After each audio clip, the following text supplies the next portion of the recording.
जय हिंद दोस्तों, परीक्षा मंथन में आप सभी का स्वागत है। आज जैसे आप लोगों को पता ही होगा कि बीपीएससी का टीआरई 3 का पेपर था, तो हम लोग देखेंगे कि पेपर कैसा आया हुआ है। पेपर तो अभी मेरे पास आ गया है। ये हमारा क्वालिफाई वाला मार्क होता है जो इंग्लिश है, ये इंग्लिश लैंग्वेज है और ये हिंदी है। हिंदी में भी कुछ खास ज़्यादा कठिन क्वेश्चन नहीं है, हिंदी सिंपल थी, जिसमें हम देख सकते हैं मध्यम पुरुष सर्वनाम कौन सा है और गुणवाचक विशेषण क्या है, अव्यय क्या है। तो ये सिंपल हिंदी से रिलेटेड क्वेश्चन रहे। इसके बाद हम हिंदी को देखते हैं। गद्यांश दिया था, गद्यांश करने के बाद आराम से क्वालिफाई हो जाएंगे बच्चे, तो इसमें ज़्यादा परेशान होने की ज़रूरत नहीं। फिर हम आगे देखते हैं तो उर्दू का पोर्शन हो गया। उर्दू के बाद हमारा यहाँ से शुरू हो जाएगा, ये तो सब उर्दू के हैं। फिर यहाँ से जीएस का जो 40 क्वेश्चन होता है वो है। तो यहाँ करंट का आप लोग देखेंगे तो करंट की इसमें क्वेश्चन जैसे 31 नंबर पूछा है, हाल ही में ताइवान के निर्वाचित राष्ट्रपति लाई बिंगते उनकी चुनावी जीत पर बधाई देने के बाद किस देश की सरकार ने फिलीपींस के राष्ट्रपति फर्डिनांड मार्केस जूनियर को आग से न खेलने की चेतावनी दी।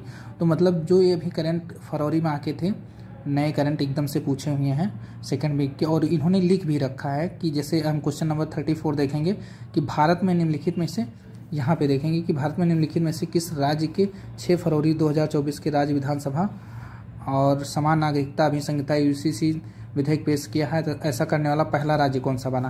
तो जैसे हिमाचल प्रदेश, राजस्थान, अभी उत्तराखंड ने किया, इससे पहले हिमाचल प्रदेश था। तो ऐसे क्वेश्चन बने हुए हैं।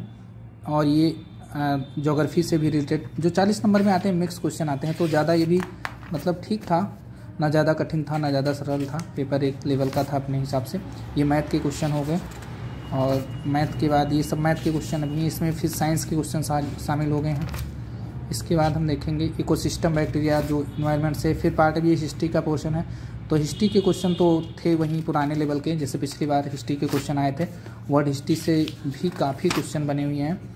और मॉडर्न से जैसे ये उन क्वेश्चन नंबर 19 देखिए, जलियांवाला नृशंस हत्याकांड किस दिन हुआ, अभी किस दिन हुआ इसका है। और फिर किसने भारत में आधुनिक छपाई तकनीकी प्रारंभ की।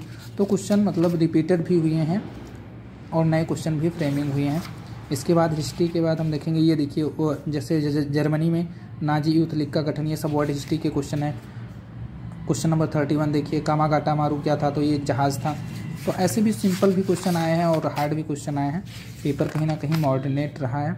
फिर हम ये ज्योग्राफी वाला पोर्शन देखेंगे। ज्योग्राफी वाले पोर्शन में थोड़ा सा ये रहा कि डाटा एग्जैक्ट पूछा है, तो इसमें भी क्वेश्चन जैसे भूटान की सर्वोच्च चोटी क्या है, नौकोरोक चोटी की स्थिति कहाँ है, तो इसमें भी क्वेश्चन बने हैं और ठीक ठाक लेवल से बने हैं। जैसे वाल्मीकि राष्ट्रीय उद्यान की स्थापना किस वर्ष हुई, तो फैक्ट से भी रिलेटेड रहे हैं और कॉन्सेप्ट से भी रिलेटेड क्वेश्चन इसमें बने हैं। असम घाटी में ब्रह्मपुत्र नदी की लंबाई कितनी है, तो ये हमारा ज्योग्राफी का पोर्शन रहा है, ये भी थोड़ा सा ठीक ठाक लेवल का रहा है। इसके बाद हम अगला पार्ट देखेंगे। यहाँ से हमारा शुरू हो जाएगा ज्योग्राफी के बाद ये आ जा रहा है इकोनॉमिक्स। तो इकोनॉमिक्स में भी क्वेश्चन ठीक ठाक रहे हैं, वही लेवल रहे हैं, कुछ घटना चक्र के रिपीटेड रहे हैं और कुछ बीपीएससी की बुकों से रिलेटेड रहे हैं। हाँ, इस बार पेपर में जैसे देखने को मिला है कि बिहार स्पेशल से क्वेश्चन जो भी सब्जेक्ट जिसका रहा है कहीं ना कहीं उससे बनते रहे हैं। जैसे देखिए यहाँ क्वेश्चन नंबर 12 है, 2011 की जनगणना के अनुसार बिहार में निम्नलिखित में किन किन जिलों में 5% से कम शहरीकरण, तो ये बिहार से रिलेटेड ही क्वेश्चन बना है। तो कहीं ना ये देखिए अगला क्वेश्चन बिहार की अर्थव्यवस्था।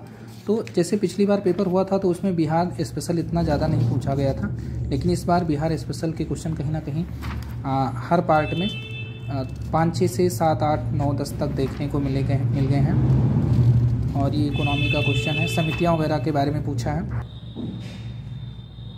इसके बाद प्रति व्यक्ति आय की दृष्टि से बिहार का यहाँ पे 32 नंबर, ये इकोनॉमी से निम्नलिखित में कौन सा जिला सर्वाधिक है।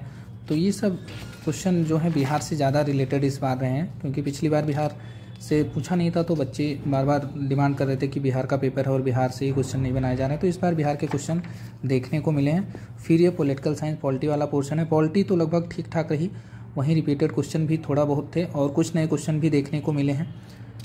जैसे यहाँ देखेंगे, भारत के लोगों को निम्नलिखित में से कौन सा लोकतांत्रिक अधिकार है, तो इसमें अब जैसे जीवन जीने का अधिकार, एक निर्वाचित सरकार पाने का अधिकार, स्वतंत्रता का अधिकार, तो इसमें देखेंगे तो उपयुक्त से एक से अधिक ऑप्शन बनेंगे। तो ऐसे पॉलिटी भी ठीक ठाक लेवल की रही, लेकिन हाँ ये था कि क्वेश्चन आपको पढ़ना होता था और कॉन्सेप्ट से रिलेटेड क्वेश्चन थे। ये नहीं थे कि वन लाइनर क्वेश्चन थे जिसमें आपको आर्टिकल पूछ लिया है और आपने सीधे ही क्वालिफाई करके आगे निकल जाएंगे। बहुत रुक रुक के करना होता था, सारे ऑप्शन को पढ़े बिना आप बाहर नहीं जा सकते थे। जैसे पूछा है क्वेश्चन नंबर 20, यहाँ पे लिखा है कि लोकतंत्र से क्या तात्पर्य है। तो सरकार का शासन, दल का शासन, लोगों का शासन, तो लोगों का शासन, ऐसे कई सारे संसद का कार्य क्या है। तो पॉलिटी मतलब बहुत ज़्यादा हार्ड नहीं रही है, पॉलिटी अपने हिसाब से ठीक ठाक क्वेश्चन बनाया है इन्होंने। और सबसे ज़्यादा टफ थोड़ा सा लगा हिस्ट्री पोर्शन और ज्योग्राफी पार्ट। बस यही पेपर था। थैंक यू, धन्यवाद आप लोगों को।